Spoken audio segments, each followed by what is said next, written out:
facilitar en fondo, la gestión interinstitucional, le pidió a cada ministerio que contratara un profesional y los mandara al ministerio. Entonces, para hablar de salud, había un señor. Hola, muy buenos días a todos y a todas quienes nos acompañan hoy día de manera presencial. Una fecha compleja ya, fin de mes.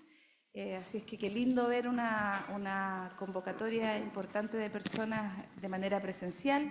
También saludar a todos quienes nos acompañan de manera telemática, vía Zoom en esta oportunidad. Me presento para quienes no tengo la oportunidad de conocer. Yo soy Carlota Fritsch, soy la vicedecana de posgrados de la Facultad de Derecho y tengo, ¿cierto?, el agrado de darles la bienvenida. También quiero agradecer, como siempre, a nuestros partners con quienes llevamos ya, empiezo a perder la cuenta, la cantidad de años, 6. Gracias, Paula. Increíble cómo pasa el tiempo, 6 años recorriendo juntos este camino que nos permite traer y convocar importantes expositores y temas de relevancia y de actualidad para poder compartirlos con nuestra comunidad. Así es que, como siempre, muchas gracias a Diario Financiero, al Estudio Recabarren y al Estudio García Nadal por acompañarnos en este viaje. Para seguir, siempre nos damos aquí la palabra. Dejo con ustedes a Álvaro Pérez del Estudio Recabarren también para que pueda extenderles unas palabras de bienvenida.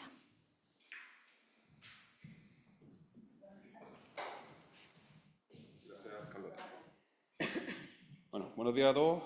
Para Recabarren Asociados es un placer estar aquí y un honor ser parte de estos encuentros de Entre Códigos, como dijo Carlota, ya 6 años, ya, harto tiempo.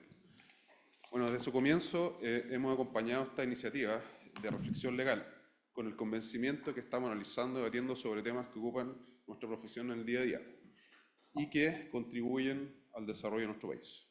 El tema de hoy, protección al consumidor, el desafío de la acción conjunta empresa-regulador para la gestión de conflictos, es de particular importancia en estos tiempos, muy importante en la actualidad jurídico-económica de Chile.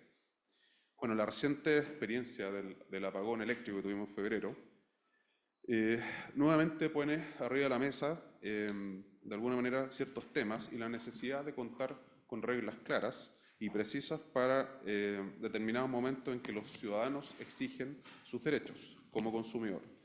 Y también la necesidad de contar con un marco legal coherente para la empresa, su rol como proveedor de servicios y el Estado en esta interacción. Estamos seguros que las reflexiones del día de hoy nos ayudarán a avanzar en una mejor comprensión de esta relación y diálogo entre ciudadanos, empresa y Estado. Así que un agrado participar hoy día en este encuentro, espero sea muy encantador para ustedes. Dejo con usted a Esteban García, del Estudio García Nadal.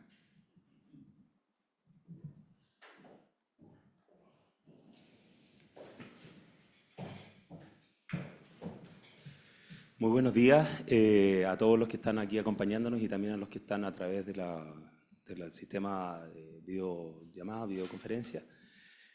Tal como decía Álvaro, para nosotros también, como García Nadal y compañía, es un agrado poder tener estas instancias de análisis y de reflexión, que es precisamente el aporte que hace esta instancia de Entre Códigos. Por cierto, como siempre, dar las gracias a Diario Financiero y a la Universidad Adolfo Ibáñez, a nuestros amigos de Recabarren.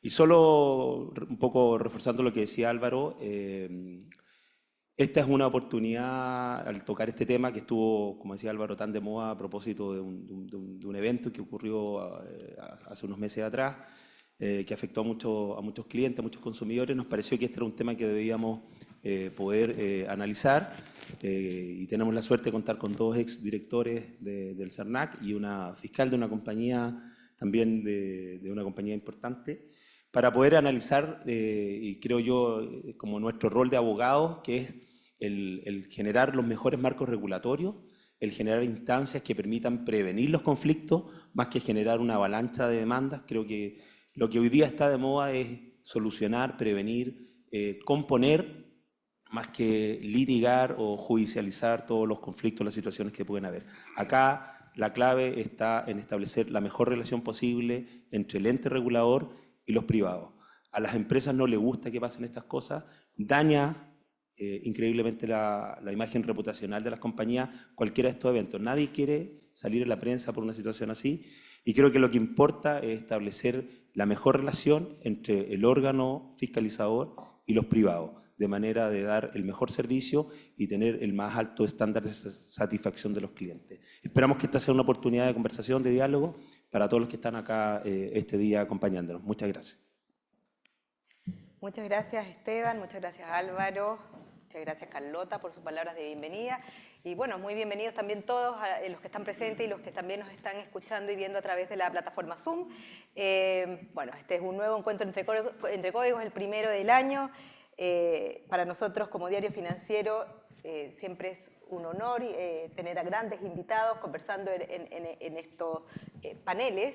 Y precisamente hoy tomamos el tema protección al consumidor, el desafío de la acción conjunta empresa-regulador para la gestión de conflictos. ¿Por qué tomamos este tema? Algo ya lo mencionaban anteriormente. Cada vez más estamos viendo no solamente fenómenos externos que de alguna manera, o internos también, que de alguna manera están impactando el desempeño de las compañías, y eventualmente esto repercute en el servicio, ¿ya? O en la calidad del servicio, y eso eventualmente también, con los apagones lo vimos, repercute en el consumidor directamente, o en cómo el cliente, o en los cortes, o en la falta de suministro a los clientes. Pero clientes que también son mucho más activos. Los consumidores están mucho más activos, mucho más conscientes de sus derechos, y eso también obliga también a las empresas a estar más alerta, ¿ya? Y al regulador a estar más encima de estos temas, obviamente. Pero para no llegar a largos caminos judiciales, para resolver en forma y tiempo adecuado, también es importante esta relación, esta colaboración entre empresa, el mundo privado y el regulador o fiscalizador. Porque los costos de judicializar son altos, ustedes lo saben, no solamente en costos monetarios, reputacionales, y por supuesto la pérdida de confianza con los consumidores, que yo creo que es lo más complejo para una empresa de volver a retomar de alguna manera. Entonces, para conversar de todos estos temas, y bueno, aquí tenemos ya la presentación, yo creo que sus nombres dicen mucho, pero voy a proceder sí, a contarles algo más de sus trayectorias. Con nosotros también está aquí Teresita García de la Huerta. Ella es abogada y fiscal corporativa de Sky Airline, donde lidera también su equipo legal. Ella lleva 8 años en la compañía. Básicamente ves todo el área, todos los países donde opera la aerolínea. Es abogada de la Pontificia Universidad Católica, el M de la Universidad de Chicago y MBA del S Business School. Ha sido reconocida en múltiples ediciones del EC Power List de Legal 500 por su liderazgo y enfoque estratégico en el ámbito legal. Y además estuvo también entre las nominadas al Premio Mujer Ejecutiva del año pasado, ¿cierto? A propósito de que hoy día llevamos algo. Lo recuerdo perfecto. José Roa, abogado y académico de la Universidad de Chile, magíster en gestión de calidad y máster en Derecho Internacional de la American University.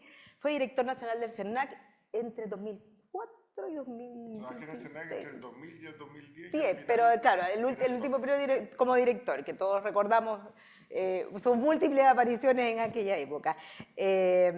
También asesor de organismos públicos y privados, actualmente es profesor asistente y subdirector del Departamento de Derecho Económico de la Facultad de Derecho de la Universidad de Chile. Muy bienvenido también. Y por supuesto Lucas del Villar, abogado de la Universidad de Chile con un LLM en Derecho Penal de los Negocios y de la Empresa de la misma institución. También fue director nacional del CERNAC entre el 2018 y 2022, lo más reciente, previo a esta última administración, y subdirector entre 2010 y 2014, liderando importantes también reformas legales en materia de protección al consumidor. Actualmente es socio del estudio Aninati Abogados y es profesor del Magíster en Derecho de la Empresa en la Universidad Abel Fidalgo, aquí también en esta misma casa. Ha publicado extensamente sobre el derecho del consumo, regulación económica y compliance. Muy bienvenidos todos con muchísima experiencia en estos temas, desde adentro también de la institución y también desde el otro lado, desde el mundo privado y desde la academia, así que yo creo que tenemos el mejor marco para esta conversación. Y les cuento un poquito cómo es la dinámica. Vamos a partir con una conversación más introductoria, después vamos a a seguir con unas preguntas-respuestas para analizar justamente este tema de acción conjunta frente a los conflictos, y posteriormente habrá un espacio para preguntas, tanto del público como de los que están a través de Zoom. Y a mí los que están a través de Zoom me va a llegar a través del celular las preguntas que vamos a seleccionar. Tenemos unos 10-15 minutos hacia el final para poder hacer estas consultas a quienes están acá en el panel. Así que les dejamos hecha esa invitación también. Bueno, José, vamos a partir por ti y conociendo un poquito como para contextualizar este tema del rol, ¿ya? ¿Cómo ha evolucionado el rol del CERNAC y su aproximación con la empresa en el último tiempo? Tú has vivido desde el cambio, digamos, desde el origen esto de la ley que nos rige, de anterior y la ley que nos rige. ¿Cómo has visto esa evolución del rol del CERNAC y su aproximación también a las empresas? Ay, perdona, te voy a dar. Este está prendido. Bueno, primero que todo, buenos días a todas, a todos, a los que nos acompañan físicamente y virtualmente.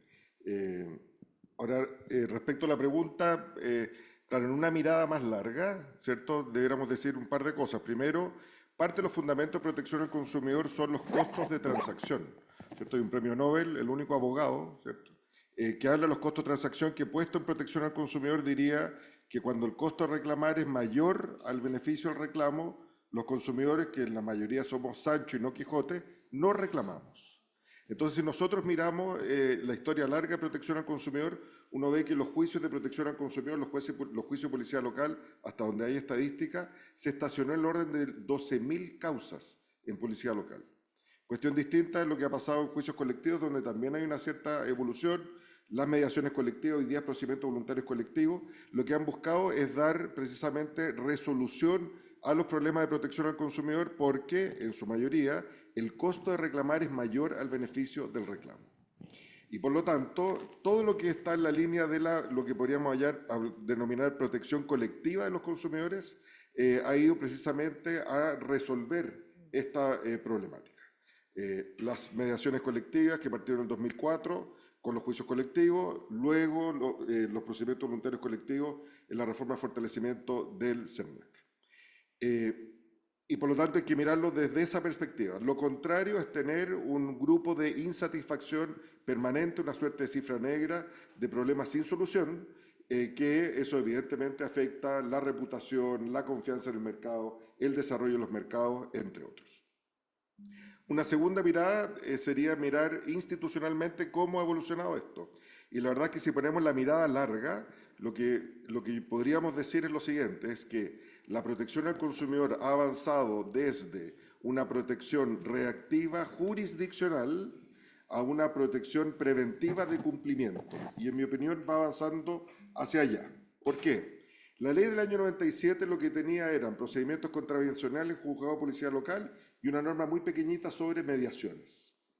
Con CERNAC Financiero, con la reforma del 2004 avanzamos en protección de intereses colectivos de los consumidores y la implementación de las mediaciones colectivas no reguladas.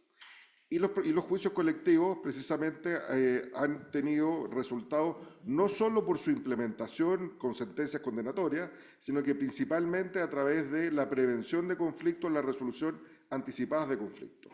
Luego con CERNAC Financiero se avanzó en esa línea y se estableció el sello CERNAC, que más allá de su no implementación práctica, lo que sí es que trazó un camino y dice, nos interesa poder señalizar empresas que tengan mecanismos de resolución alternativas de conflicto y señalizarlo a través de un sello.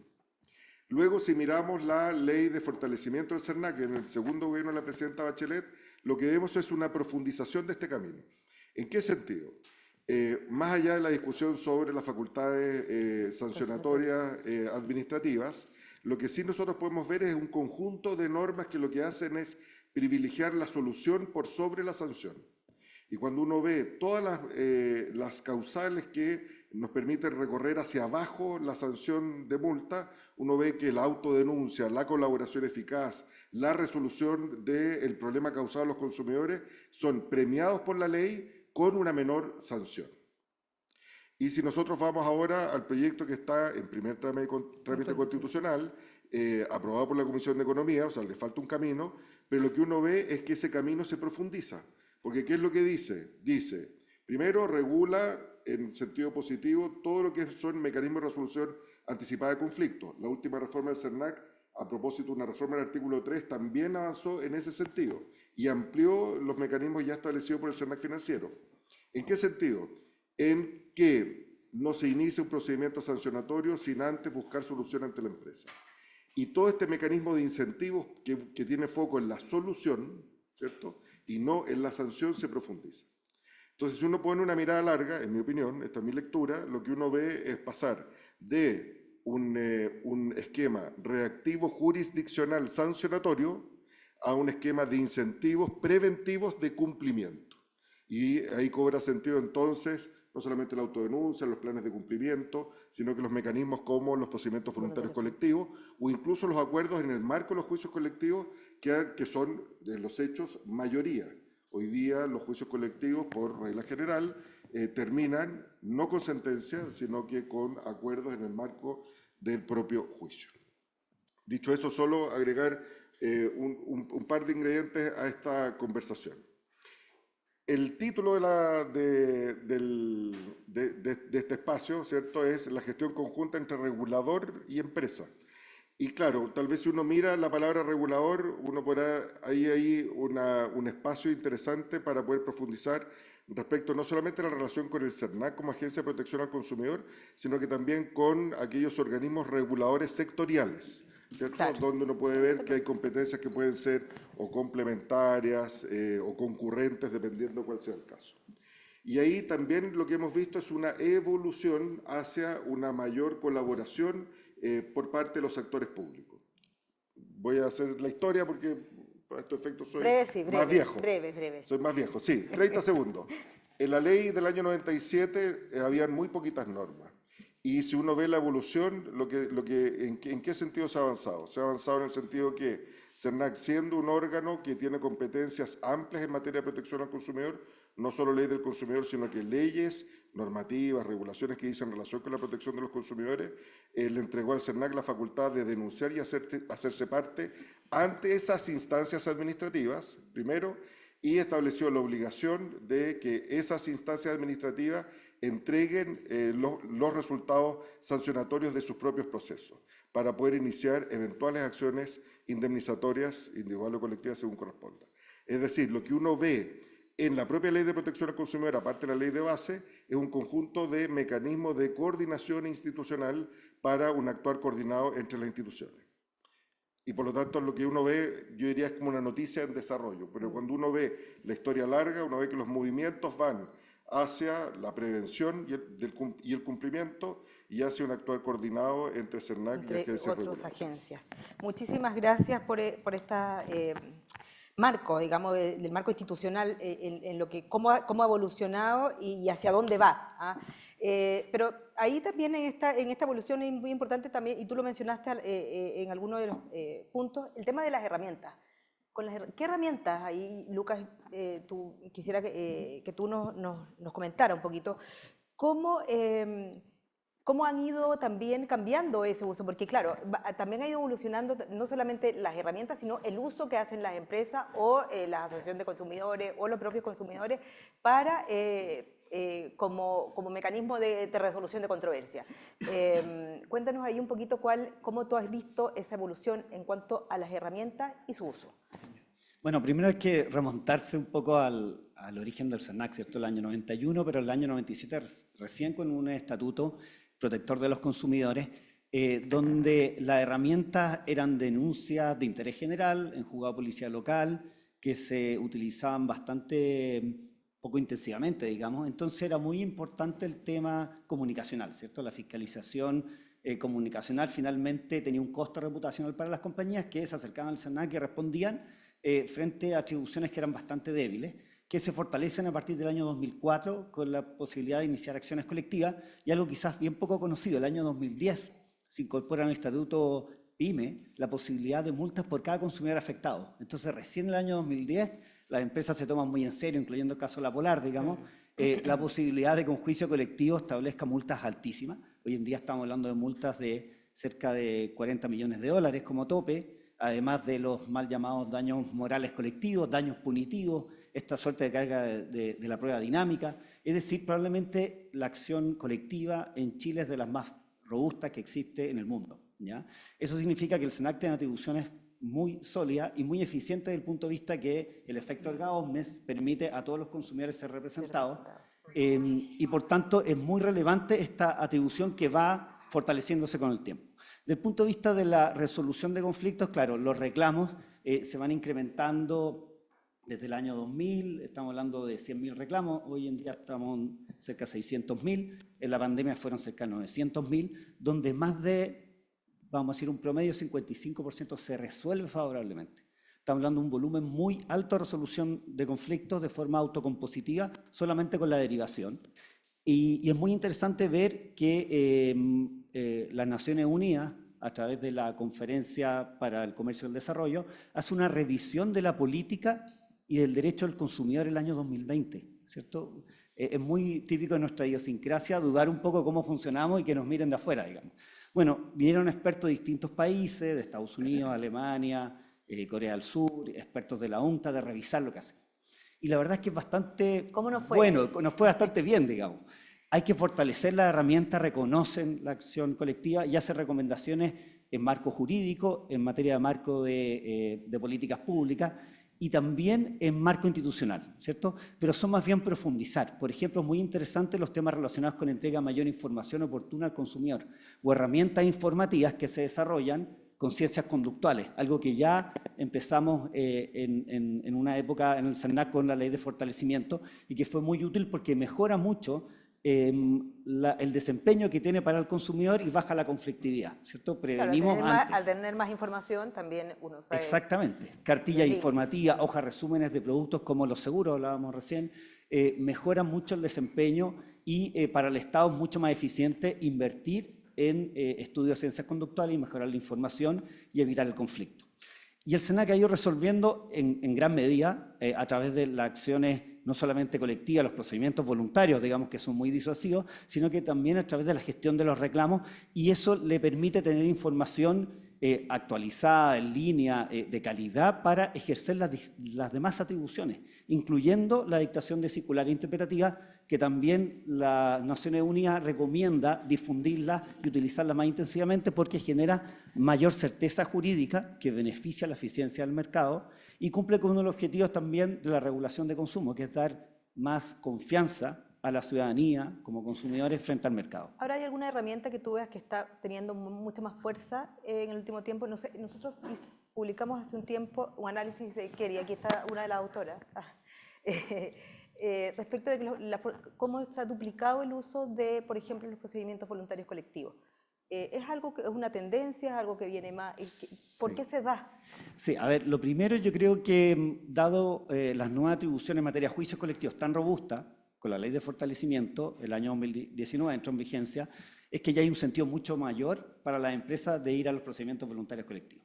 Son más acotados, desde el punto de vista reputacional tienen menos efecto y evitan es mucho más rápido y evitan un juicio colectivo y para los consumidores también se resuelve bastante más rápido. Se inició el año 2019 con cortes digamos, de servicios sanitarios y después se empezó a utilizar intensivamente y me atrevería a decir que el año que más se utilizó fue el 2020 de la pandemia. Estoy hablando de 16 procedimientos voluntarios colectivos y varias decenas de miles de millones, digamos, en compensaciones, precisamente a través de ese mecanismo. Un solo PVC, procedimiento voluntario colectivo, logró 25.000 millones en compensaciones porque había un volumen importante de consumidores afectados y la empresa estuvo dispuesta a compensar, ojo, sin reconocer ningún tipo de elemento infraccional, que una discusión que sea por cuerda separada. Es decir, hay muchos incentivos para que las empresas se sometan a este procedimiento. Y lo están usando en el fondo, además. Y se usa muy intensivamente y quizás el volumen mayor de compensaciones que se ha logrado este último tiempo, salvo los reclamos que eso es más difícil medirlo, pero el SENAC tiene la herramienta para hacerlo, que también logra una resolución alta de conflicto a través de ese medio. Y sin un juicio por medio, que es lo más... sin ningún tipo de juicio, simplemente fiscalizando que la empresa que ofrece en su respuesta al reclamo una solución la cumpla. Gracias, Lucas. Bueno, siguiendo quedamos súper claro cómo es el funcionamiento, cómo ha evolucionado, no solamente en el marco institucional, sino también a nivel de herramientas que se pueden usar y que están haciendo uso las empresas. Pero Teresita, cuéntanos un poquito cuál es, desde el punto de vista de la empresa, cuál es la aproximación que tienen al servicio, porque uno siempre ve como posiciones bien antagónicas entre el Servicio Nacional del Consumidor y las empresas cuando están un conflicto, en el fondo, ¿no? Como que no ve unos puntos medios, en el fondo, hay como una oposición. No sé si eso, si se da así habitualmente, o cuál ha sido tu experiencia en ese sentido. A ver, bueno, primero, muchas gracias por la invitación. Yo creo que, no sé si hablaría de un antagonismo propiamente tal, porque hay que partir de la base de que los dos, por un lado, tanto el regulador, en este caso el CERNAC, fiscalizador, y por otro lado, las empresas buscan algo en común, o sea, su finalidad última es el satisfacer al consumidor de la mejor forma posible. O sea, esto de que la empresa tiene como situación o lo que busca es exprimir al consumidor es una falacia, porque en el mundo en que cuando tú estás en un mercado competitivo, si tú no buscas satisfacer a tu cliente lo mejor posible, bueno, va a estar alguien al lado dispuesto a robarte a ese cliente. Entonces no eres sostenible en el tiempo. Entonces, otra cosa, otro universo quizás serán los mercados monopólicos, pero al menos cuando tú tienes competencia, el quiebre de la promesa al consumidor es un dolor para la compañía, porque sabe que ese consumidor no le va a dar una segunda oportunidad porque hay otro esperando justamente darle lo que él no pudo. Y recuperar ese cliente es muy difícil. Y además que en el mundo en el cual vivimos hoy en día, si tú no le cumples a uno, es como si le estuvieras cumpliendo a 1000, porque además tienes a un consumidor mucho más empoderado y que a veces el mayor castigo te llega en las redes sociales y en básicamente como te castiga, el consumidor te castiga y tiene a muchas personas ahí apoyándolo que hacen eco muchas veces. Entonces, las situaciones de abuso han sido, tú no solamente puedes recibir un castigo en los tribunales, la misma población te castiga y se ha visto. Entonces... o sea, no hablaríamos, tal vez no de posiciones antagónicas, pero tal vez hay brechas, digamos, entre... Claro, yo creo que sí hay oportunidades de mejora como todo en la vida, ¿no? Siempre hay cosas que se pueden mejorar y yo estoy súper de acuerdo con lo que dice José respecto de que tanto la regulación como las mismas empresas se están yendo hacia la prevención. El mismo hecho de que estemos hablando de la sostenibilidad, el preocuparte de todos tus stakeholders, dentro de los cuales están los consumidores, hacen que las compañías estén preocupándose ex ante de ver dónde están sus áreas de riesgo, dónde están sus brechas. Nosotros, por ejemplo, nos hemos preocupado de dibujar todo el flujo en el cual vamos teniendo intercambios con los consumidores y dónde están nuestros mayores riesgos y cómo podemos ir haciendo que esos riesgos disminuyan, justamente porque sabemos que si es que no cumplimos con nuestra promesa, bueno, ese pasajero en este caso tiene alternativas. Y cuando tú tienes un mercado muy competitivo en que el producto basal es prácticamente el mismo, al final tú estás compitiendo por cómo tú le das la mejor experiencia. Entonces, efectivamente, las empresas también estamos migrando a cómo prevenimos y al mismo tiempo tener políticas para qué pasa cuando por X motivo no podemos cumplir. Entonces, en el marco de esto, por ejemplo, ya entrando como al mundo de las instituciones que acaban de mencionar, el PVC efectivamente aparece cuando tú por X motivo no pudiste cumplir con esa promesa, efectivamente aparece como una institución muy atractiva para responder rápido. Eso es algo que en el fondo tanto al CERNAC como a las empresas le preocupan. O sea, ¿cómo soluciono rápido esta situación de consumo? ¿Ya? Por un lado, porque tú buscas reparar, mitigar lo que pasó de cara al consumidor justamente para poder reparar ese daño que puede haber sufrido y por el otro lado, porque efectivamente las empresas se preocupan de su reputación y efectivamente ir a un juicio, por ejemplo, podría ser un desgaste de mucho tiempo. Ahora, ¿qué cosas se podrían mejorar quizás para que efectivamente sea una herramienta aún más utilizada. Pasa mucho que, de hecho Lucas lo mencionó, es que cuando hay brechas, o sea, cuando hay un quiebre en el servicio, no necesariamente hay una culpa aparejada, o sea, no necesariamente estás frente a una situación de abuso. Hay miles de razones por las cuales puede darse una interrupción de ese servicio. Y entonces, ¿cuál creo yo que podría ser la mirada del CERNAC? Quizás a quien más te conviene tratar de atraer es justamente esas empresas que están en esa disyuntiva entre entro a un PVC o me voy a defender a los tribunales porque yo no hice nada mal. Porque efectivamente quien tiene una situación de culpa, o sea, efectivamente quien incumplió la ley, tiene muchos incentivos a entrar en un PVC. Claro. O sea, efectivamente hay muchos incentivos. Pero ahí hay un grupo que dice, pucha, puedo entrar en el PVC, solucionar esto rápido, o puedo ir por el camino de los tribunales. Entonces, yo creo que ahí es súper importante que para ese grupo trabajar en que no hay un estigma asociado a que por entrar en el PVC tú cometiste un abuso, una falta. ¿Por qué? Porque como hablábamos recién, hoy en día, en un mundo tan competitivo, la reputación es sumamente importante. Es sumamente importante. Entonces, no puede parecer como que porque yo acepté esta invitación a entrar al PVC, estoy aceptando cierta culpabilidad o que hice las cosas mal. Porque las empresas trabajamos por tratar de hacer las cosas bien.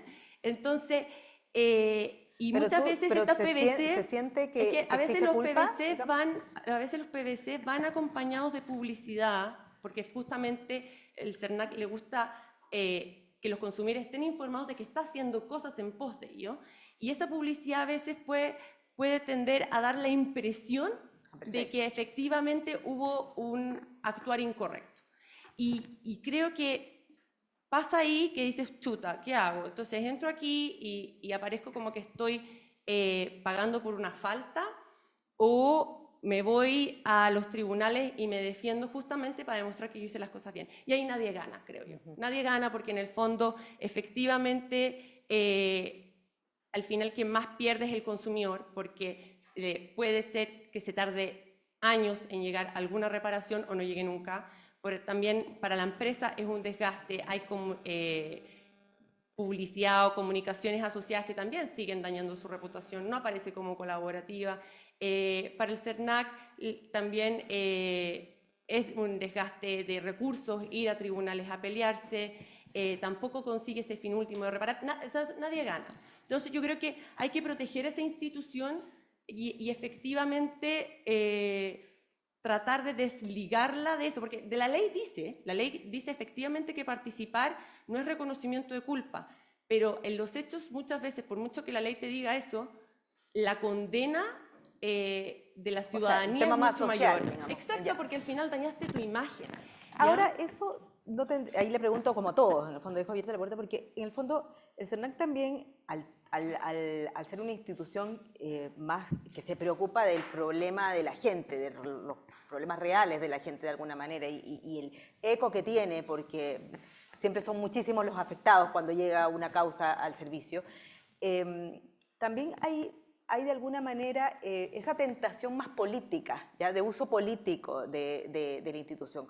No sé si por ahí también, claro, es mucho más, tiene un rédito de alguna manera político en términos de irse contra la empresa o acusarla, o que en el caso de un procedimiento voluntario colectivo quede esa duda o esa idea de que puede ser culpable la empresa. No sé si ese espacio, si ustedes también ven que hay...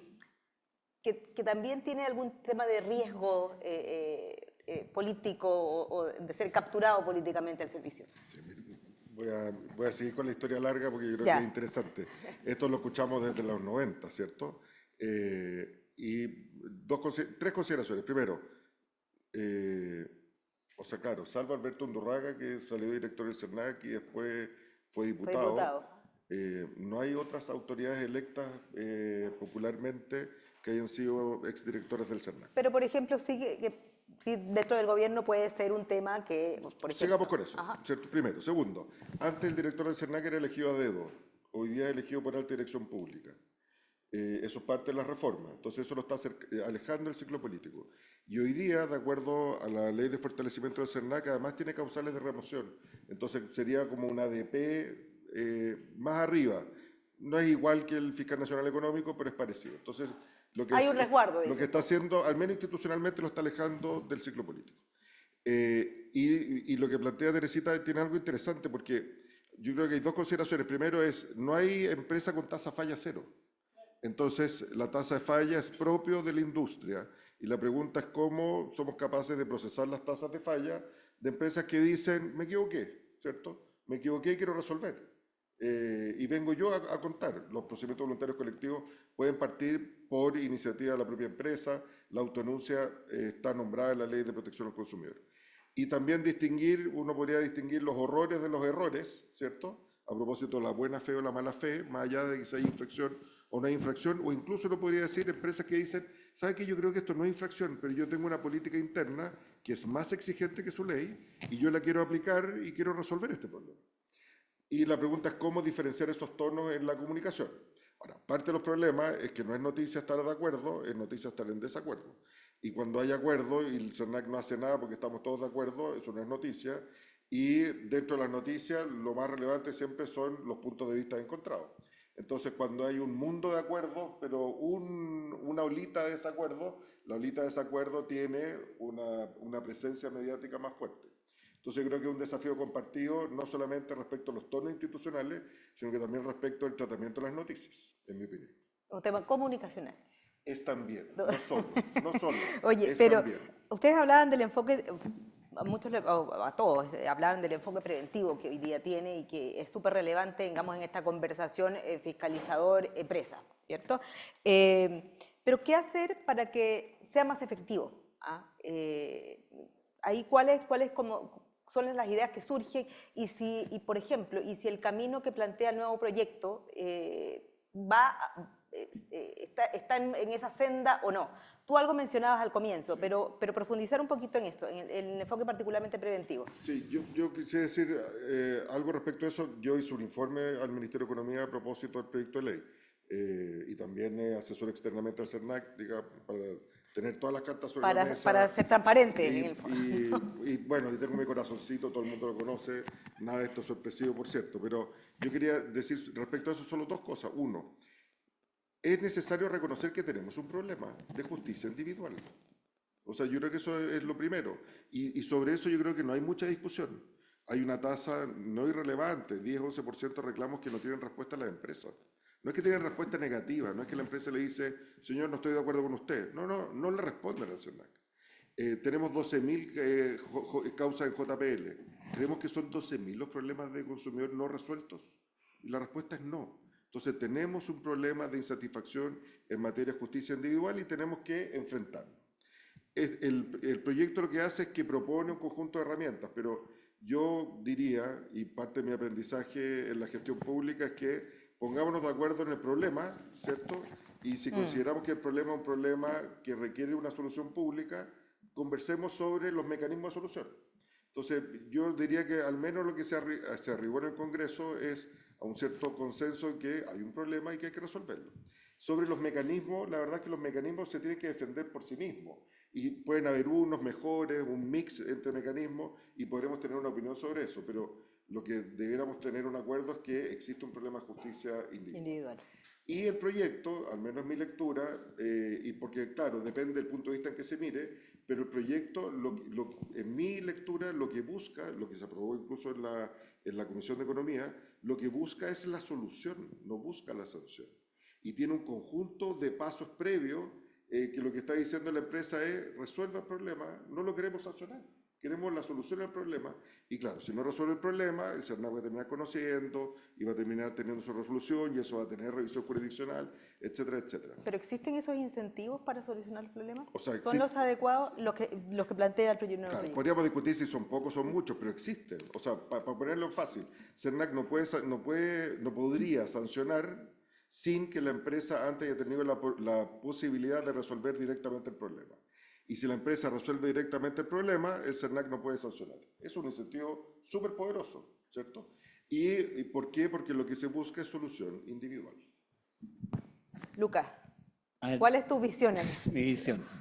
Bueno, yo no estoy de acuerdo con lo que plantea José, pero sí en un diagnóstico de que efectivamente hay una percepción y en algunos casos, como podemos ver, ese 10% de reclamos que no son respondidos por el SERNAC, también en un entendimiento de cómo opera el sistema. La gran mayoría son empresas de muy menor tamaño, digamos, que no tienen a veces esa capacidad, pero el SERNAC tiene actualmente las facultades de fiscalización para buscar y perseguir incluso que se respondan esos reclamos. Entonces, yo creo que no hay un problema de falta de herramientas, sino que de utilización de las herramientas.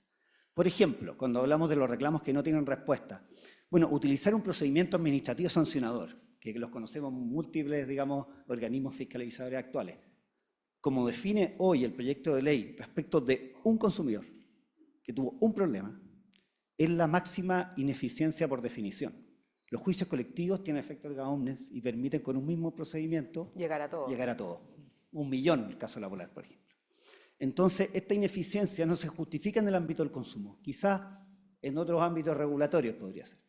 Y desde ese punto de vista también la ley y las Naciones Unidas refuerza esa posibilidad de implementar algo que ya establece el legislador, que es que las corporaciones de asistencia judicial se hagan cargo de dar acceso a tutela judicial, digamos, individual, gratuita, a través de los organismos que ya están debidamente implementados.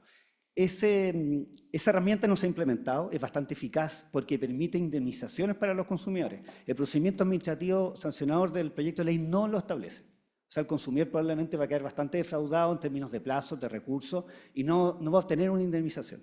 Y adicionalmente, si se busca, por ejemplo, revisar una circular interpretativa que hoy día salió en el Diario Financiero, ¿cierto?, respecto a los contratos preparatorios en el mercado inmobiliario.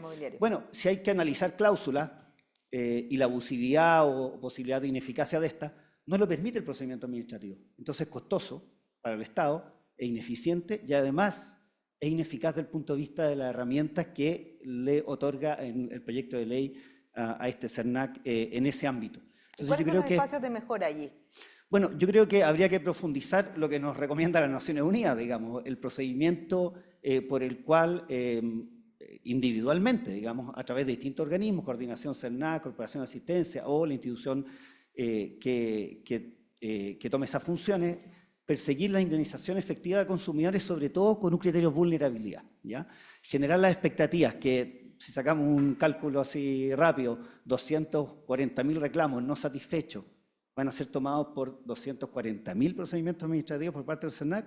La verdad es que yo creo que es un juego de expectativas con la ciudadanía que no tiene nombre, digamos. Yo creo que eso no se va a lograr. Y volviendo un poco a la pregunta anterior respecto al tema comunicacional, y ahí quisiera también señalar que hay una delgada línea en torno a cómo el SERNAC ejerce también un deber de informar veraz y oportunamente a los consumidores de un problema de consumo, o sea, cómo les explica que existe un problema colectivo y que por tanto se inicia un procedimiento voluntario, que lo puede iniciar el SERNAC o la propia empresa, para que el consumidor también interactúe, ¿cierto? Presente su reclamo y diga, mira, soy parte de la clase, versus el prejuzgar o establecer una connotación ya más bien infraccional. Yo creo que esa línea tiene que ver con los énfasis comunicacionales, en cómo se plantea, y ahí evidentemente que esto es noticia en desarrollo, pero se han visto, digamos, que no ha sido uniforme y que se ha traspasado, digamos, a uno u otro lado, digamos, este elemento que es central, que es la invitación que hace el SERNAC a una empresa a resolver un problema rápido sin un reconocimiento, como dice la ley, infraccional, salvo que fracase ese proceso y ya el SERNAC tenga que litigar, y ahí obviamente los énfasis en esa delgada línea, para que no se corra, digamos. Ahí básicamente uno lo que intuye es que debe haber más conversación, más diálogo, más cercanía. ¿Cuáles son esos espacios de diálogo que hoy día tiene? Yo no sé, Teresita, ¿cuál es desde tu perspectiva? ¿Cómo ha sido tu acercamiento o el acercamiento de la empresa con el SERNAC? ¿Existen esas instancias? Espacios de dialogar. Yo creo que nunca hay que olvidar que estamos frente a un fiscalizador, ¿no? Y un fiscalizador es un fiscalizador, es decir, su rol es fiscalizar y por lo tanto siempre va a haber una tensión que es bueno que exista. O sea, nadie puede pretender ser amigo de su fiscalizador, porque si no, no es fiscalizador. Entonces, y está bien, Estaríamos y en está problemas, bien, los consumidores. Exacto. Entonces, está bien que exista esa tensión. A ver, ¿qué cosas yo creo que sí donde sí pueden haber espacios de colaboración? Y ahí también sería interesante conocer la opinión de José y de Lucas, porque sería ya entrar en un área no normada.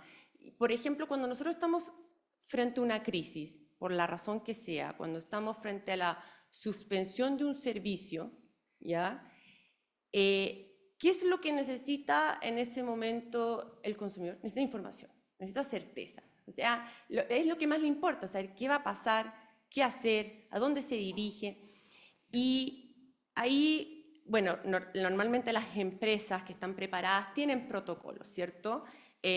Ocupan sus canales de comunicación, saben lo que tienen que hacer, porque efectivamente uno se prepara para enfrentar ciertas crisis ex ante, pero siempre suele pasar que los canales de comunicación se atochan, o sea, se ven sobrepasados, ¿ya?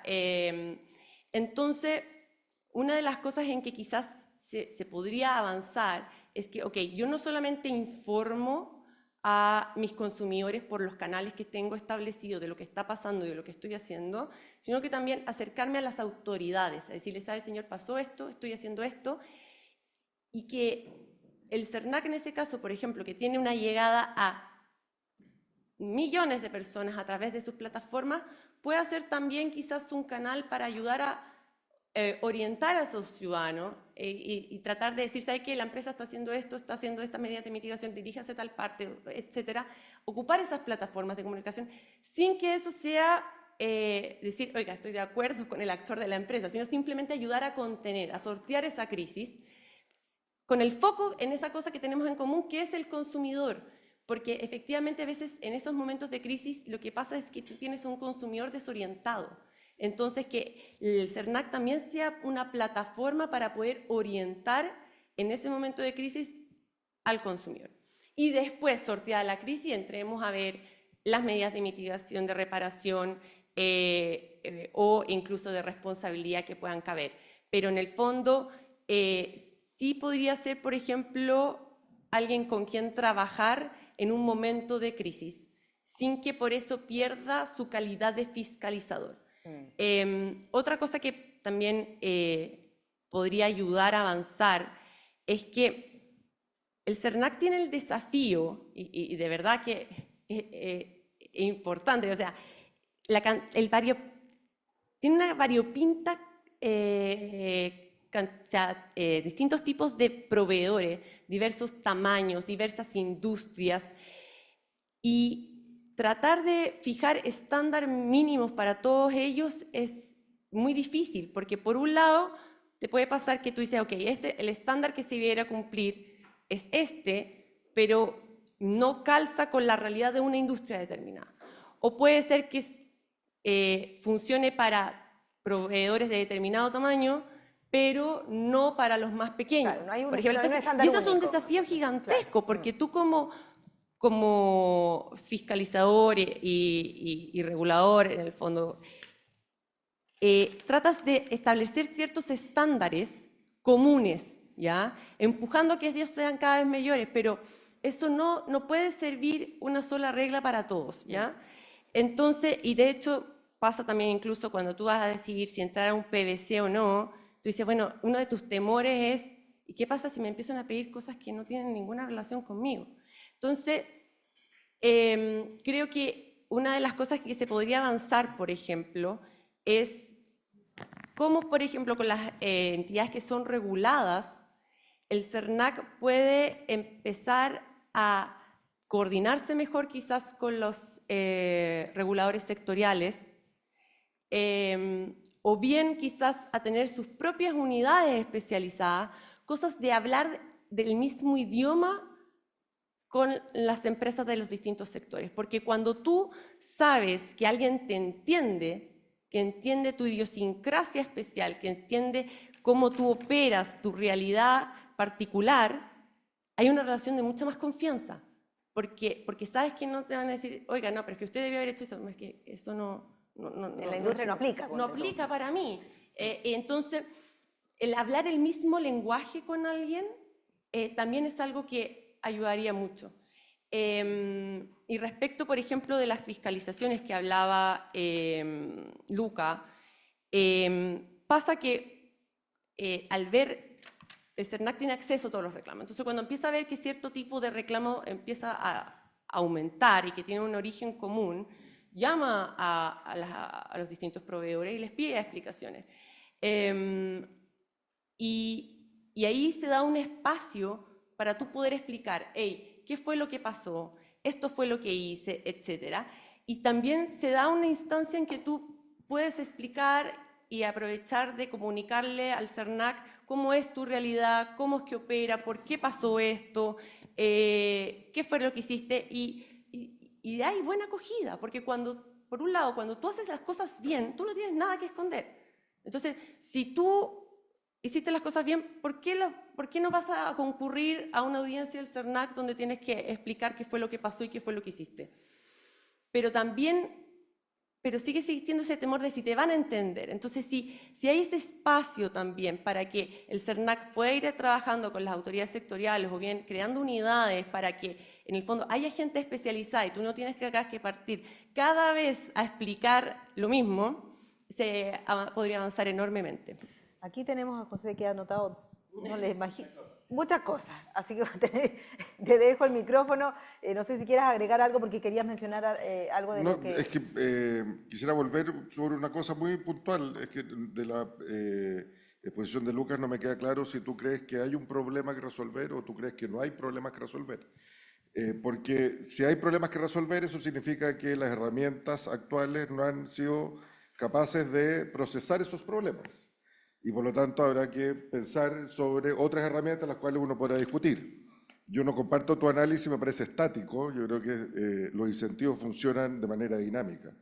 Entonces, lo más probable es que si cambian las reglas, puedan existir más incentivos a la solución. Pero la pregunta más bien es, ¿tú crees que todos los problemas individuales hoy día tienen mecanismos para procesarse adecuadamente?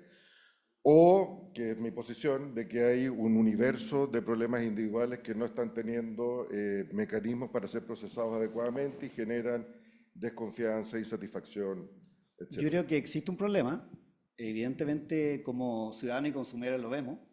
El tema son las herramientas para resolverlo. Yo creo que las herramientas existen y es un problema de gestión. Es que eso es La interesante. implementación de las mismas. Está bien, eso es Y las que interesante. se plantean Porque el proyecto si, de ley, yo creo que no está son bien, eficaces. es que eso es interesante porque si existe un problema, ¿cierto? La conversación debiera versar sobre las soluciones. ¿Cómo lo ¿cierto? atacamos? ¿Cómo lo enfrentamos? Y eso me parece súper relevante porque lo que hemos visto en estos últimos 3 años en la gestión del Congreso, ¿cierto? Ha sido que ha sido consensos respecto de los problemas y amplitud y generosidad respecto a las soluciones. Y proyectos que han estado históricamente estancados se han destrabado precisamente por reconocer un objetivo común y ponerse en torno al objetivo. Y a veces, ¿cierto?, el desacuerdo sobre los instrumentos pareciera que fuese un desacuerdo sobre la existencia de un problema. Entonces, por eso quería preguntar para entender bien y te agradezco la aclaración. Ahora, si tenemos un problema, ¿cierto?, la pregunta es cómo las herramientas existentes, si las herramientas existentes son suficientes o no para resolver los problemas, y si no han sido suficientes, ¿por qué no ha sido suficiente?, ¿cierto? Y ahí lo que tú planteas me parece súper interesante como otras formas de poder utilizar herramientas que sean existentes o no, más allá de eso, es la gestión de crisis en particular. Y es la relación más especializada con los mercados. Yo creo que ahí efectivamente, si uno mira de nuevo la historia larga, claro, yo cuando llegué al CERNAC éramos 100 personas, ¿cierto? El CERNAC ha tenido una evolución, tiene nuevas divisiones, tiene una nueva estructura, bueno, tiene nuevas facultades también, y probablemente eso puede avanzar hacia una mayor especialización. Y lo que yo sí creo es que si nosotros somos capaces de poner el desafío en el telón de fondo, que es decir, tenemos problemas sin solución, trabajemos juntos, academia, industria, autoridades, parlamentarios, en pos de encontrar esa solución. Yo creo que ese debiese ser un camino bastante orientador. Porque un espacio que sí nos une, ¿cierto?, es que la protección del consumidor es pro buen funcionamiento del mercado. No funciona bien un mercado que no es capaz de poder procesar los problemas de sus clientes. Y el desafío es cómo este conjunto de reglas, incluido la autorregulación, que es probablemente el capítulo que no hemos tocado, Sí.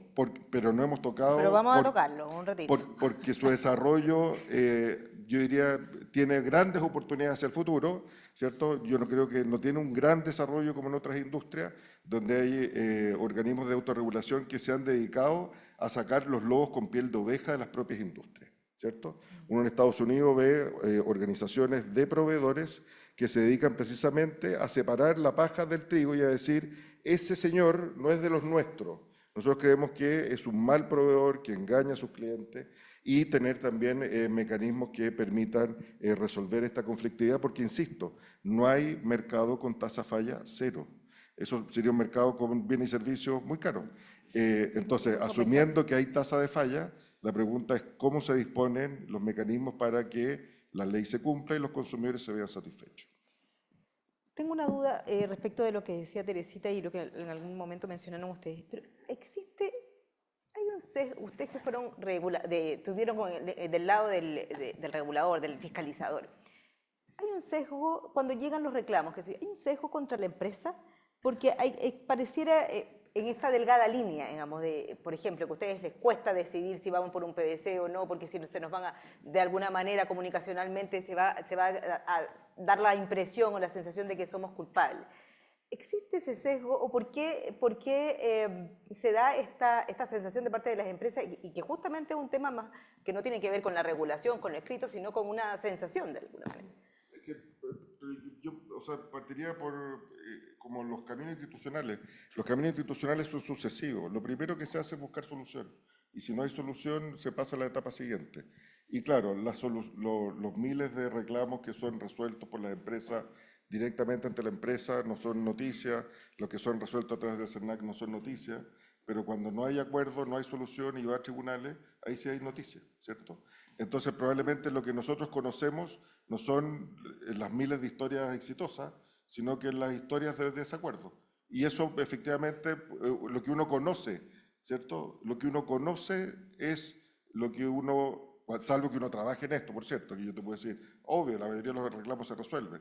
Pero cuando uno no conoce, lo conoce por los medios y lo que se ve en los medios son los ahí está el desacuerdos. sesgo. Mira, esto es lo mismo, pero perdón que me vaya para atrás, fútbol, ¿cierto? En fútbol, si tú le preguntas a las personas que van al estadio cómo es su experiencia de fútbol, es distinta a la gente que no va al estadio. ¿Y por qué? Porque la gente que no va al estadio conoce el estadio a través de los medios de comunicación. Y en los medios de comunicación lo que es noticia no son los partidos que funcionan bien, sino que los partidos que funcionan mal. Entonces, simplemente la perspectiva de la realidad. Entonces, no estoy diciendo que haya un culpable, estoy simplemente proponiendo una explicación de por qué uno se queda con esa percepción. Perfecto. Es como, no sé, por las empresas de recursos humanos, cuando pagan sueldo, nadie los felicita. Y si pagaron mal un sueldo, le dicen, oiga, Me cae está la todo pena del mal. infierno. Claro, y eso es noticia. Lucas. Sí, mira, en la línea de los sesgos, mira, no sé si cae en la definición de sesgo, pero al menos hay una cultura organizacional en el CERNAC de recibir por parte de los funcionarios constantemente reclamos, los problemas, ¿cierto? No las cosas que se resuelven bien, digamos, y muchas veces formas de solución que tampoco se cumplen. Y hay mucha emocionalidad en el reclamo, ¿ya? Nosotros el año 2020 implementamos un software que establecía en base a lectura digamos, de los reclamos, la emocionalidad preponderante, y la emocionalidad muy potente porque da cuenta de un vínculo emocional entre los consumidores y las marcas. Y cuando eso no se cumple, esas expectativas, queda fraudada, reacciona al consumidor.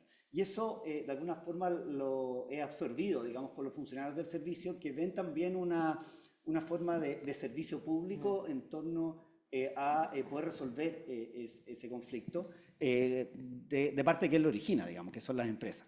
Entonces, sí existe una cultura de buscar una solución lo antes posible. De esa perspectiva sí puede haber un sesgo, pero desde un punto de vista institucional también hay distintas instancias, procesos, murallas chinas, incluso entre PVC y otro tipo de procesos del mismo organismo para buscar la solución con la herramienta lo más eficiente posible. Volviendo muy brevemente a la discusión que teníamos, yo creo que también es importante entender el contexto de la crítica al proyecto de ley. lo que se ha visto es una discusión sobre cómo resolver este problema y desde el año 2014 que se plantea que el CERNAC con atribuciones sancionatorias directas lo va a resolver. El CERNAC sin dientes que se planteó, yo creo que José conoce bien la historia, yo creo que además de una falacia, digamos, es una alegoría que le hace mal al servicio, le hace mal a todo, entender que eso no existe. Y la verdad es que los especialistas, los expertos de las Naciones Unidas no lo plantearon como recomendación. El CERNAC tiene actualmente la posibilidad de presentar juicios de interés general que buscan también la sanción y es equivalente. Y además, esta misma disposición establece una coordinación entre autoridades sectoriales. La gran mayoría de los reclamos son en áreas donde hay un fiscalizador sectorial que tiene procedimientos sancionatorios. Entonces, bastaría una coordinación como una herramienta adicional para poder resolver esos elementos a través de un procedimiento sancionatorio.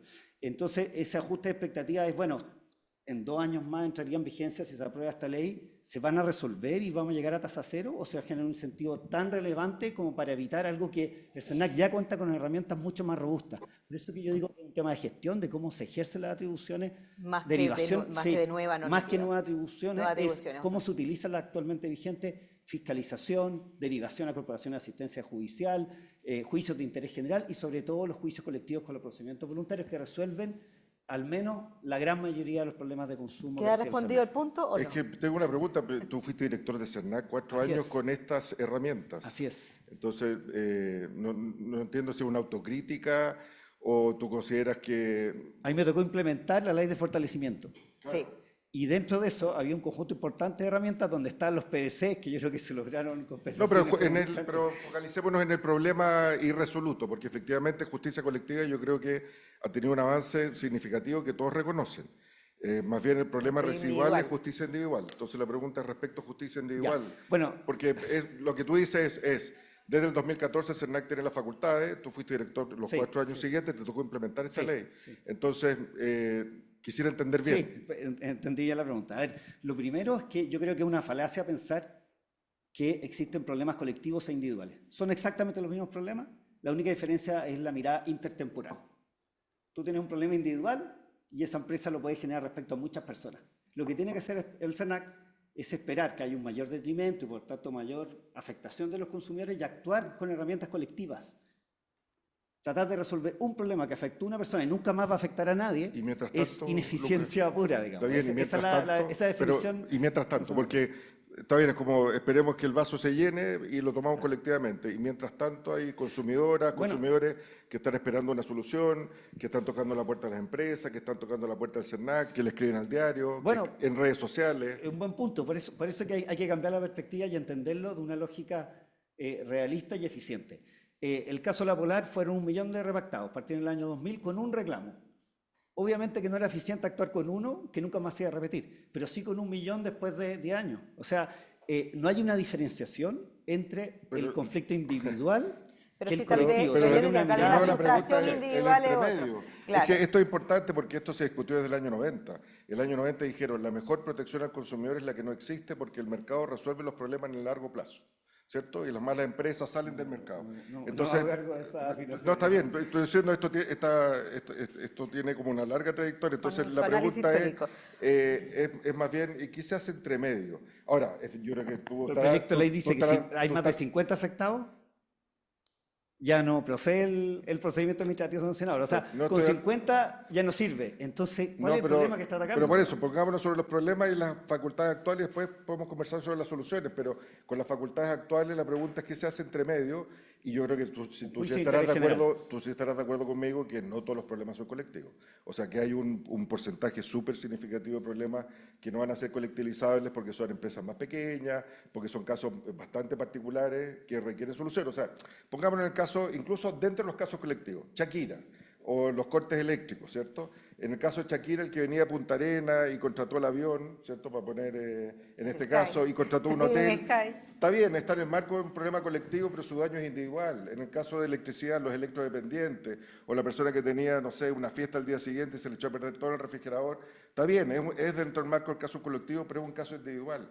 Entonces yo pondría el acento sobre esos casos individuales y sobre lo que pasa entre medio, ¿cierto? Porque me parece que la gente tiene expectativas y espera del Estado del Estado en su conjunto, ¿cierto? Soluciona sus frustraciones que son bastante cotidianas, como tú mismo decías. Sí, yo creo que nos hace falta un café y conversar bien Eso, estos temas. eso les iba a porque, decir. Tal vez no lo vamos a los casos resolver que tú acá. pones como individual son colectivos, sin duda, porque hay más de 50 afectados y por tanto ya no procede la utilización de esta herramienta que se viene planteando hace 11 años, que es la panacea. Y yo la verdad es que tengo Pero una eso sobre convicción la solución, distinta. pero eso sobre la solución. Eso es la solución. Interesante, sobre las herramientas. Es que mi pregunta iba más bien, porque lo que tú dices es, las herramientas actuales son capaces de procesar estos problemas, ¿cierto? Y yo estoy preguntando por las herramientas actuales y estos problemas, más allá de la discusión sobre posibles herramientas futuras que cambien este panorama. Y yo creo que el desafío ahora es bastante concreto, es de qué manera se procesan estos problemas. Y la pregunta era vinculada con eso. Claro, Dada es que tu sí. experiencia en 4 años Claro, implementando si estamos esa hablando que facultad. son problemas individuales y por tanto no van a llegar al número que establece taxativamente la ley, que ya pasan a ser 50. colectivos, evidentemente que es ineficiente cualquier tipo de herramienta judicial e incluso de procedimiento administrativo sancionador. Lo que tiene que hacer el SENAC es focalizarse en las recomendaciones de los expertos de Naciones Unidas, lo dicen así, en casos que superen más de 50 afectados, porque bajo eso son individuales. Ya hay otras herramientas, la derivación a corporación de asistencia judicial, juicio individual, GIG, eventualmente si es un caso de un valor respecto a un consumidor hipervulnerable. Yo creo que parece que por Entonces, ahora no nos vamos a poner de no nos acuerdo vamos a con poner de cómo acuerdo. vamos a resolver los problemas individuales. Pero sí, antes de darles la palabra a los que quieran hacer alguna consulta, Teresita, hemos hablado mucho del rol del CERNAC, de las herramientas que existen, de la aproximación empresa-CERNAC, pero un poco lo que puede hacer la empresa para evitar los conflictos con los consumidores. ¿Cuál es el trabajo, cuál es el debe de las empresas al gestionar los conflictos que se dan con los consumidores? Bueno, primero creo que está la parte de tratar de prevenir los conflictos, ¿ya? A través de los programas de compliance, planes de cumplimiento en el fondo, en que tú buscas o vas sobre toda la experiencia del cliente, todas las interacciones que tienes contigo, desde que está la publicidad, desde que ese señor vio tu publicidad, luego entra a la página, trata de hacer una compra, vas viendo todo el flujo y vas identificando tus riesgos. ¿Dónde están tus mayores riesgos? Tú trabajas sobre ellos para tratar de aminorar esos riesgos. Eso está recogido en parte en la normativa, que no ha tenido mucho uso los planes de cumplimiento. Y eso no significa que las empresas no lo hagan internamente. Yo creo que la razón por la cual la institución misma no se utiliza es porque está ese conflicto de que quien tiene que revisar tu plan y aprobarlo para que pueda ser luego un atenuante en caso de que hubiera una infracción, es la misma persona que te fiscaliza, ¿no? Entonces, yo creo que hay una reticencia por ese lado de básicamente mostrarte tal cual eres, desvestirte, por así decirle, frente a la misma persona que te puede fiscalizar, pero eso no significa que las empresas no lo puedan hacer. Y yo creo que quizás un camino valioso podría ser quizás reconocer esa reticencia y quizás que para motivar a que se hagan más de estos ejercicios, que quizás pudiera ser certificado por un tercero independiente y que tuviera ese peso como si lo hubiera revisado el CERNAC. El mismo CERNAC, por ejemplo, pudiera tener un listado de terceros independientes que pudieran certificar ese plan y que funcionara como un atenuante como si lo hubiera aprobado el CERNAC, porque hoy en día solamente lo puede revisar y aprobar el CERNAC para que funcione como un atenuante en caso de que tú incurras en una infracción.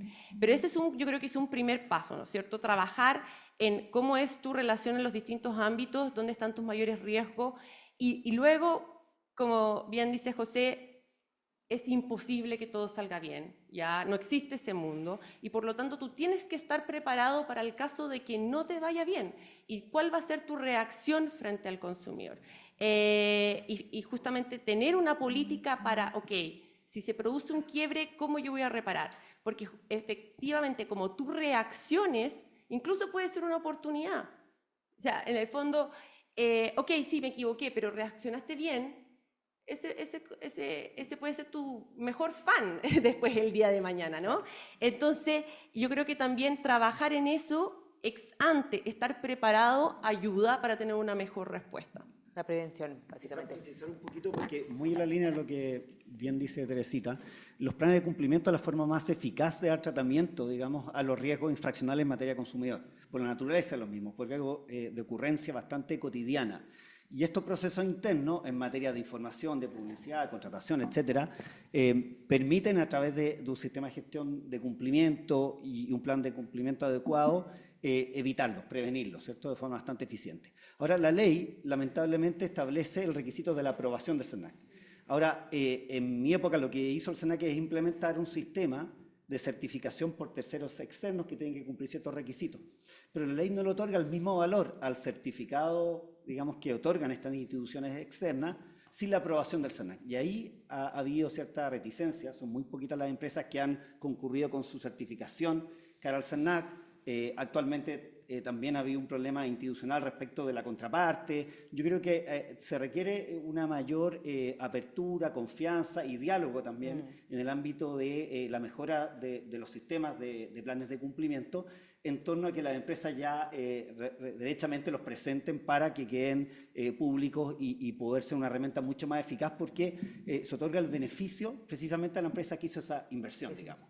Y por otro lado también la posibilidad de que la ley se ajuste en ese sentido, ahí también José que ha tenido una asesoría en esa materia y que permita a las empresas la aprobación o derechamente quedarse con la certificación del tercero experto y que sea el tribunal que resuelva la calidad, la eficacia de ese plan de cumplimiento para darle el valor de atenuante que están, digamos, ¿Y el tema de los ansiados. planes de cumplimiento no está en este proyecto de ley? ¿Está tratado, no? No, se ¿Usted qué- implementó con la ley de solamente con el fortalecimiento, fortalecimiento? un beneficio y establece, digamos, dos ámbitos. Uno para procedimientos voluntarios colectivos, acreditar el cese, y el otro respecto de planes de cumplimiento que ya son no correctivos, sino que preventivos y que otorga un beneficio de una rebaja sustantiva en la Sí, multa. pero llama la atención que siendo un atenuante o posible atenuante no se implemente con mayor Sí, sí, masividad. llama la atención. Es que la ley estableció esto que tiene que aprobarlo el CERNAC. Entonces, lo que hicimos en mi época en el CERNAC es establecer una suerte de murallas chinas que sean certificadores quienes analicen, digamos, sobre todo la matriz de riesgo y elementos que pueden ser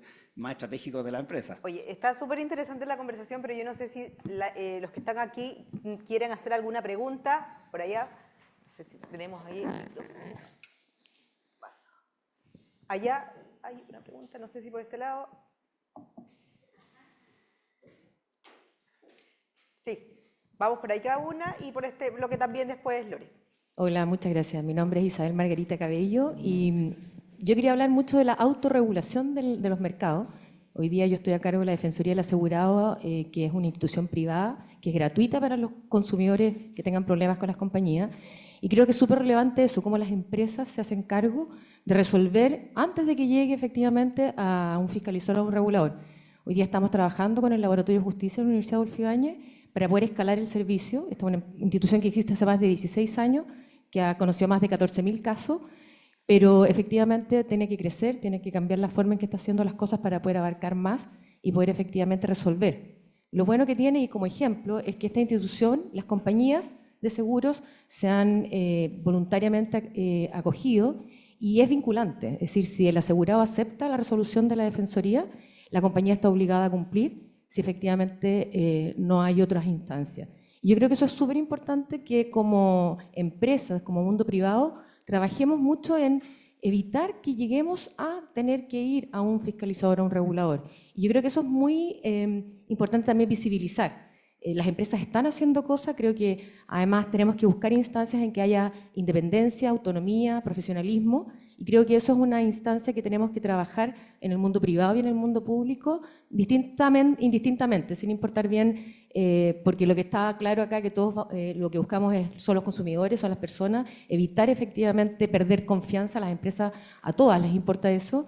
Y yo creo que ahí hay que poner un foco importante para poder crecer y cambiar esta visión que tiene un poco el consumidor de que todo se está haciendo mal, porque efectivamente lo que hace noticias es el problema y no las cosas que se hacen bien. Entonces solamente quería hacer ese punto, lo importante que es la autorregulación y cómo trabajamos para crear instituciones que sean fuertes en esto y pensar en el acceso a la justicia, pensar efectivamente en el uso de las tecnologías, obviamente con el foco en el problema y enamorarnos del problema y no de la solución. Así que un poco era ese mi comentario y que quería hacer presente. Que existen cosas y que tenemos que visibilizarlas más y trabajar en los aspectos en que podamos ayudar a las personas.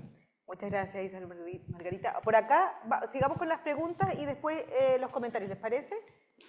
Para ir juntando algunas Muchas dudas. gracias. Yo quiero recoger un punto que mencionó Teresita a propósito de esto de que cómo hacer para que un proveedor que ingresa a un PVC no sienta que de alguna manera está reconociendo culpa más allá de que la ley diga formalmente que no es el caso, ¿no? Y quiero tomar el punto a propósito de las facultades negociadoras que tiene el CERNAC más en general, no solo PVC, sino al interior de los juicios colectivos ya iniciados. Y la pregunta porque una vez me tocó ver un caso en el que un proveedor que no era chileno, era extranjero, no lograba, y que era estos casos en los que tenía la convicción de que no había hecho nada malo, pero que veía un valor en llegar a un acuerdo para evitar un juicio, en fin, no entendía por qué el CERNAC le exigía ofrecer un monto de dinero a beneficio fiscal, ¿no? Y la respuesta del CERNAC era, bueno, es que tenemos una regulación interna y fijamos ciertos estándares que nos obligan a indemnizar costo del reclamo, indemnizar y además ofrecer una determinada cantidad de beneficio fiscal. Por supuesto, uno entiende que por la estructura interna del CERNAC y porque hay otros valores en juego, no tenga completa flexibilidad para negociar, digamos, ¿no? Pero creo yo que hay un espacio para que, y quiero saber su opinión al respecto, ¿no? Si ven espacio para situar al CERNAC en una posición más propiamente negociadora, ¿no? O sea, si hay espacio para flexibilizar el tipo de criterios que puede utilizar el CERNAC para llegar a acuerdos y que no sea tan rígido respecto a los estándares que se deben observar, porque finalmente, y eso llevado a los PVC, eso justamente desincentiva, creo yo, a que los proveedores vean al PVC como un espacio en el que, sin discutir su responsabilidad, pueden llegar a un acuerdo, porque de alguna manera, a propósito de lo que decía Teresita, de repente se siente que el proveedor entra ya como culpabilizado, no formalmente, pero sí por el modo en que es tratado y por las condiciones que se le imponen para alcanzar un acuerdo, ¿no? Me gustaría ver cómo ven, qué espacio ven para modificar un poco la posición del CERNAC en ese contexto. Bueno, ahí lo primero es reconocer que el propósito, el objetivo, digamos, desde el punto de vista de la regulación es un procedimiento concentrado, autocompositivo, que va en beneficio a la propia empresa en términos de costos reputacionales, pero que efectivamente a veces puede tener tiempos muy acotados. Y eso significa, en definitiva, que se imponen quizás criterios preestablecidos por el organismo ante casos distintos, ¿ya? Me cuesta ver cuál sería el pago de un monto a beneficio fiscal, salvo las publicaciones quizás en los extractos. Normalmente son beneficios hacia los consumidores afectados a través de costos de reclamo, compensaciones, pero si hay una percepción de ser tratado como culpable, evidentemente que hay un problema en cómo opera ese procedimiento voluntario colectivo, o también en la forma como se aproximan las empresas en torno a fundamentar adecuadamente su postura y más allá de la discusión de fondo respecto a temas infraccionales, en cómo la solución es proporcional al daño. Además de los elementos propios de la transparencia y publicidad que se van a dar con posterioridad, donde ahí también tiene que ver con ese relacionamiento y cómo el CERNAC también entiende, a través de ese equipo de PVC, adecuadamente cuál es el tratamiento que da la empresa. Es una empresa que tiene un estándar elevado de protección al consumidor, ofrece una solución y la va a implementar de acuerdo a los procesos que ellos mismos comprometen. Yo creo que eso sería como, grosso modo, digamos, los elementos a tener en consideración. Complementando la pregunta, efectivamente yo creo que es un punto a trabajar desde lo que conversábamos antes, ¿no? Que el CERNAC tiene ese desafío que le toca trabajar con un grupo muy diverso de proveedores y quizás su capacidad es más bien reducida, ¿no? Y por lo tanto debe haber un grupo de PVC, me imagino, que debe enfrentar muchísimos PVCs con distintos tipos de empresas y cómo logra ese punto de equilibrio entre tener un estándar mínimo para todos, o sea, resultar ser igualmente exigente y que después no lo acusan de que trataste mejor a este que a este otro, pero al mismo tiempo lograr esa flexibilidad respecto de reconocer la situación individual, por ejemplo, el tamaño de la empresa, hay o no cierto grado de culpabilidad, ¿no es cierto? Entonces, efectivamente, no hay una receta que sirva para todos, pero al mismo tiempo eso es lo que le da eficiencia, me imagino, al funcionar. Entonces, efectivamente, yo creo que ahí hay un desafío porque tiene que haber cierta base para trabajar con todos. Yo me imagino que tienen que tener un estándar, pero al mismo tiempo es irse adaptando a cada situación en particular para que efectivamente digan, bueno, pero ¿para qué voy a entrar en esto si es que al final me van a poner todo tipo de exigencias de que no se condice con mi relación, o sea, con mi situación o con mi industria, etcétera? Perfecto, muchas gracias, Y Teresa. otra cosita también que como que pasa es que he escuchado, la verdad, no es lo que no necesariamente me ha tocado, pero una cosa que se comenta es que, y pasa mucho en las negociaciones, no solo quizás con el CERNAC, como que cosas que suelen pasar en una negociación, es que uno está trabajando con un grupo, está negociando, con mucho esfuerzo se logró llegar a un acuerdo, y después dicen, ok, perfecto, pero como que el acuerdo se llevara a un comité que como el directorio a veces cuando uno está negociando contratos como entre privados, y dicen, no, es que no, que hay exigencias adicionales o que fue rechazado por tal cosa, que hay que mejorarlo aquí, aquí y allá. Y es muy molesto, no solamente con el SENA, con cualquiera, cuando uno está negociando con alguien y esas personas después como que no tienen la suficiente autoridad para cerrar el acuerdo y tú estás negociando al final con alguien que no está sentado en la mesa. Y al final tú no tienes claridad desde un inicio hasta dónde tienes que llegar para poder cerrar. Entonces estás como entrampado en un proceso que, bueno, y terminamos, pero y haces un esfuerzo último, pero no era lo último. Y eso termina siendo súper frustrante. Muy ¿ya? desgastante, me Sí, imagino, y desgastante, claro. Muchas gracias, Teresita. Había una pregunta más por acá.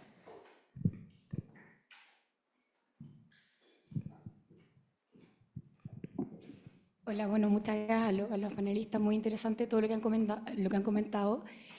Mónica Pérez de Keri, y la verdad que mi pregunta iba bastante en la línea con la que acaban de comentar, que era relacionada precisamente a cuál creen ustedes que serían las oportunidades, cuáles serían las oportunidades de mejora del PVC como un mecanismo de solución de conflicto para poder evitar una acción colectiva, que yo creo que ya lo ha mencionado Lucas, Teresita bastante. Yo creo que de la experiencia práctica, desde que se han empezado a implementar los procedimientos voluntarios colectivos, yo creo que hemos vivido bastantes experiencias. Por un lado, yo creo que Teresita comentaba esto que ha ocurrido cuando se negocian, ¿cierto?, con el CERNAC, y que de repente tiende a ser una situación burocrática interminable en la que uno, ¿cierto?, se desgasta tratando de llegar a negociar hasta el último punto y de pronto todo se cae y se vuelve, ¿cierto?, un poco sin fin. Pero yo ahí a lo mejor me gustaría tal vez escuchar a José, si es que él tiene algo que decir al respecto de cómo cree él que podrían mejorarse algunos puntos dentro de la implementación de los procedimientos voluntarios colectivos para que sean lo que se persigue precisamente, que sea una herramienta eficaz. José. Sí, voy a juntar un poquito con las preguntas, con las otras preguntas. Yo creo que la verdad es que tengo muchas dudas y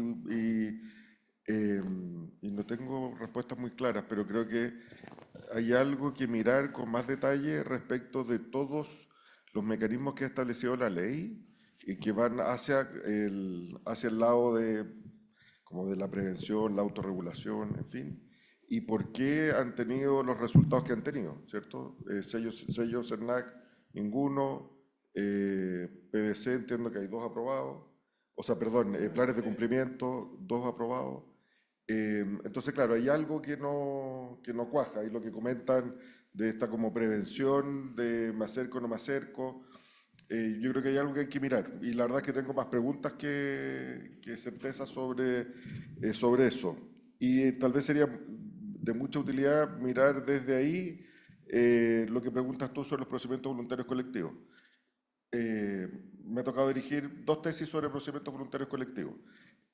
Una sobre los que llegaron a puerto y los que no llegaron a puerto. Y hay cosas interesantes ahí. Yo diría, me quedo con lo que he escuchado, ¿cierto? Hubiera sido interesante que la tesista de los procedimientos voluntarios colectivos que no llegaron a acuerdo hubiese entrevistado a los operadores porque tal vez algunas de estas cosas que son muy finas y que no están en la ley ni en el reglamento y que son difíciles de poder capturar pueden explicar esos resultados. Y respecto a los que sí son exitosos, yo creo que hay algo que hay que mirar con atención que tiene que ver con de qué manera el tribunal verifica el cumplimiento de los requisitos y se admite la posibilidad de alguien que pueda controvertir esa situación. Ha habido, creo que 2 casos donde se ha tratado de problematizar respecto del acuerdo y no ha sido exitoso por la estructura probablemente como quedó en la ley. Pero yo creo que ahí hay algo que revisar a propósito de la posición negociadora, porque la ley establece requisitos tanto a los avenimientos como a los procedimientos voluntarios colectivos. Entonces, claro, yo creo que eso no, ese marco no sé cómo calza con una propuesta de un CERNAC negociador, porque de hecho la ley es bastante exigente respecto a lo que debe cumplir. Por cierto que entiendo que no es parte de los requisitos aporte al fisco, digamos, pero respecto a los otros sí es bastante preciso sobre cuáles son los ítems que deben cumplir y me parece que la revisión jurisdiccional, en el caso de los juicios colectivos, no se cumple lo que la ley dice. Esto da pruebas en todo lo que no fuera contra derecho, no es lo que la ley mandata a los jueces. Y en el caso de los procedimientos voluntarios colectivos, donde se ha tratado de problematizar, formalmente no ha sido exitoso y por lo tanto no se ha discutido el fondo. Y me parece que son 2 cosas para revisar. Aparte de lo otro que está acá, que tiene que ver con estas cosas más blandas que yo creo que pueden tener, pueden explicar en parte la escasa utilización de los planes de cumplimiento y el no éxito respecto de los sellos CERNAC. Bueno, muchísimas gracias. Una última pregunta y de ahí nos despedimos. Gracias. Sí. No, saliendo un poquito del tema quizás de gestión de conflictos, pero también relacionado al proyecto y la autorregulación, yo quería quizás entender un poco la opinión del panel de otros temas del proyecto de ley que, no sé, la eliminación de la onerosidad en el consumidor o del proveedor ahora con la última indicación que entraron, o un tema que estamos viendo de cerca, que es la ampliación del artículo que hace a los proveedores responsables por los servicios, pero también de los bienes.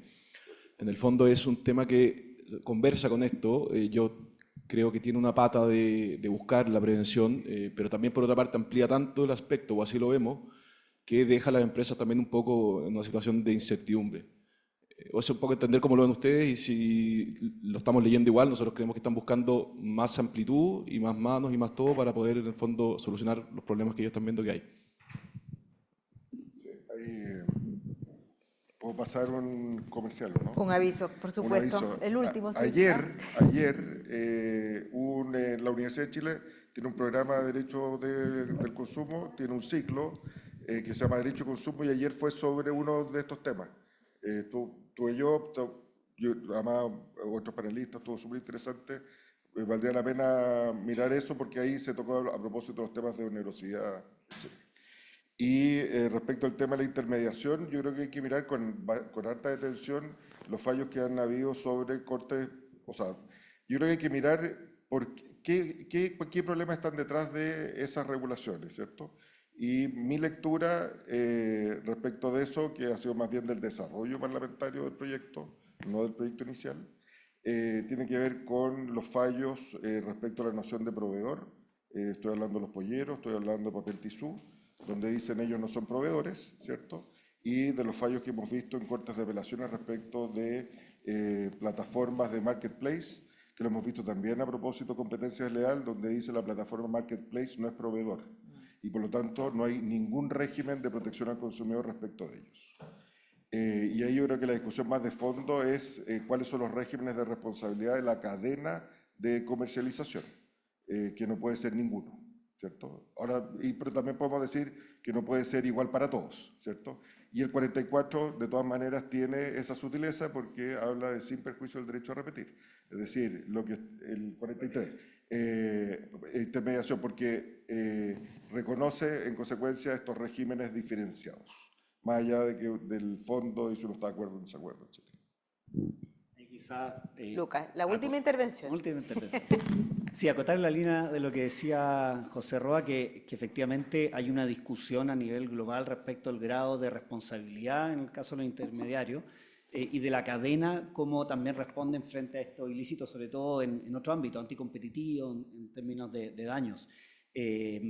Y se requiere más certeza jurídica, digamos. Es uno de los requisitos básicos de la regulación, particularmente de consumo, respecto a proveedores de distintos mercados.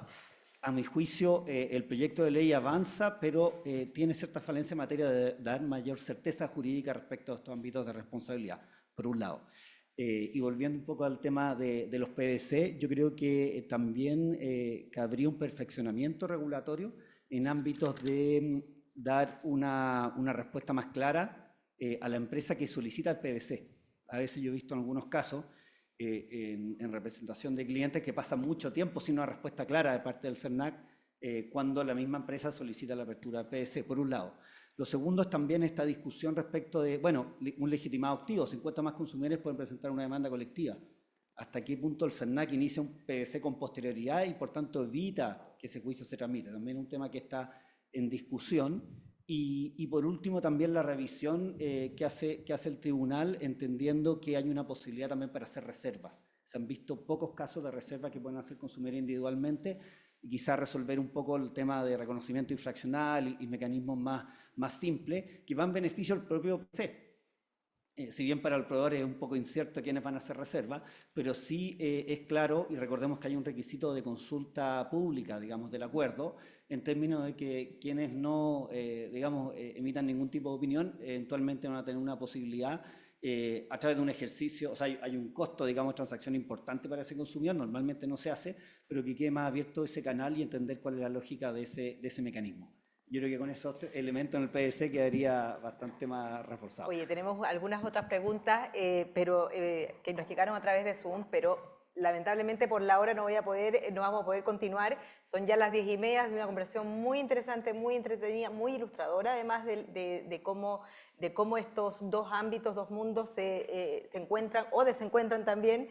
Y yo creo que básicamente un tema, el diálogo, el generar confianzas también entre empresa y fiscalizador, yo creo que es un gran desafío de cara a la discusión de este proyecto también, de por qué no mejorar y también esas instancias también. Así que, bueno, y muchísimas gracias a todos los que estuvieron aquí participando, a los que nos acompañaron a través de Zoom.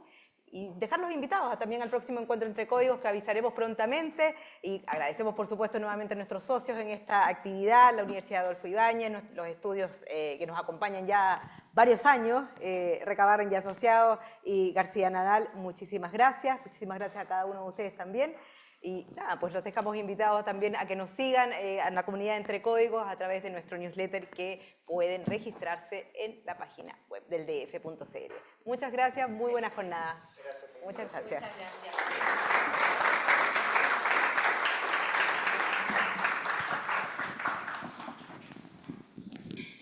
Me quedé con curiosidad, ¿a quién le pidieron el aporte fiscal? Sí, a eso lo considero.